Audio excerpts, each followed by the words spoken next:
Safety.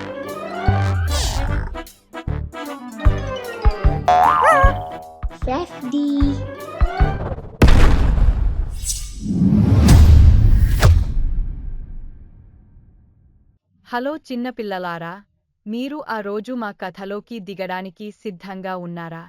ఈ రోజు మనం రాజు మరియు అతని ముగ్గురు కుమారుల కథను చదవబోతున్నాము. చాలా కాలం క్రితం, ఒక రాజు తన ముగ్గురు అందమైన కుమారులతో నివసించారు. కరణ్, అర్జున్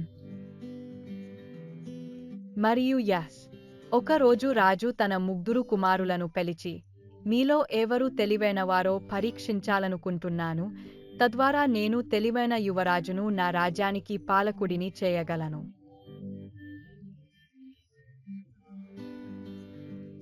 ముగ్గురు కుమారులు పరీక్ష గురించి తెలుసుకోవడానికి ఉత్సుకత చూపారు.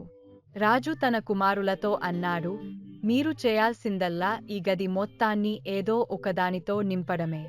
ఈ గదిలో ఖాళీ స్థలం ఉండకూడదు.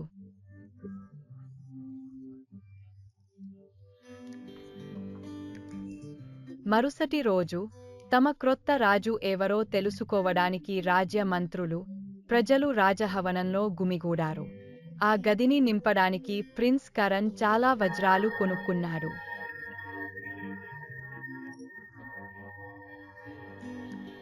సగం నిండిపోయింది. ఆ గదిని నింపడానికి ప్రిన్స్ అర్జున్ భారీ మొత్తంలో బంగారాన్ని తీసుకువచ్చాడు, కానీ ఆ గదిలో ఇంకా స్థలం ఉంది. ప్రిన్స్ యశ్ తన చేతిలో విలువైన వస్తువును తీసుకువచ్చాడు. అతని చేతిలో ఏముందో తెలుసుకోవాలనే కుతూహలం అందరిలోనూ కలిగింది. ప్రిన్స్ యశ్ ఇప్పుడు గది మధ్యలో వెలిగించిన దీపాన్ని ఉంచాడు.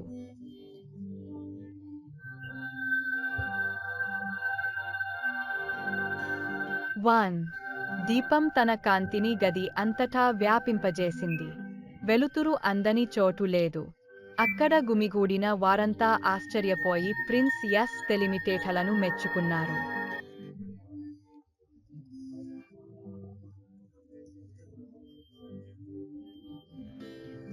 గర్వించదగిన రాజు తన చిన్న కుమారుడు ప్రిన్స్ యశ్ ను రాజ్యానికి కాబోయే రాజుగా ప్రకటించాడు. ఏ నిధి కంటే వివేకం ప్రకాశవంతంగా ప్రకాశిస్తుంది అనేది ఈ కథలోని నీతి.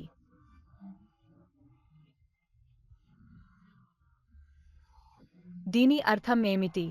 ఈ కథలే వజ్రాలు లేదా బంగారం యొక్క అతిపెద్ద కుప్ప కూడా చేయలేని పనిని కాంతి చేయగలదని అతనికి తెలుసు కాబట్టి ప్రిన్స్ యశ్ తెలివైనవాడు. కొన్నిసార్లు భిన్నమైన లేదా తెలివైన పరిష్కారం గురించి ఆలోచించడం ఒక సమస్యను ఉత్తమ మార్గంలో పరిష్కరించగలదని అతను చూపించాడు. కాబట్టి జ్ఞానం అన్ని సంపదల కంటే ప్రకాశవంతంగా ఉంటుందని మనకు తెలుసు.